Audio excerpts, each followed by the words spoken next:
जैन दोस्तों তো hello guys, তো তোমরা সব কেমন আছো? আশা করছি অনেক অনেক ভালো আছো। তো আজ সকাল সকাল ঘুম থেকে উঠে চাচাদের মেশিনটা নিয়ে বের হয়ে গেলাম সারার জন্য। আর তোমরা তো জানোই আমার আগে থেকে একটি থার বুক করা থাকে, তাই থারে চেপে একটু ভিআইপি লেভেলে যাচ্ছিলাম। তারপর দোকানে পৌঁছেই মেশিনটা নামিয়ে ডক্টরের হাতে ধরে দিলাম, না মানে দোকানে হাতে ধরে দিলাম আর কি মেশিনটা সারার জন্য। আর এদিকে পোস্টমর্টম করতে চালু করে দিয়েছে। তো যাই হোক, এদিকে কাজ মোটামুটি শেষের দিকে। मैं भी रोजे रखूंगा या अल्लाह तौफीक दे। চলো, তোমাদের সাথে অনেক মজা ঠাট্টা করা হলো। এবার মেশিনও সারা হয়ে গেছে, এবার যাওয়া যাক বাড়ি। আর যাবার পথে থারের সামনে একটু বসেছিলাম, তাই একটু ভিআইপি লেভেলে যাচ্ছিলাম। তারপর বাড়িতে এসে বাড়িতে একটু ছেলেপিলেদের রিয়াকশন নিতে বেরো গেলাম।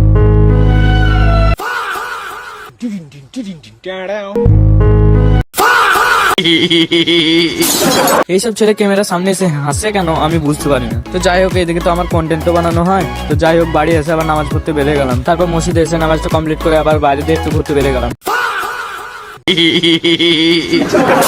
जैन दोस्तों তো আজকে সারা দিনটা এদের সাথে মজায় মজায় কাটিয়ে আজকের মিনি ব্লগটা এখানেই শেষ করছি। তো আরো নতুন নতুন ভিডিও পেতে আমার চ্যানেলটা ফলো আর সাবস্ক্রাইব করে রাখো। আর হ্যাঁ, লাইক করতে বলো না গাইস।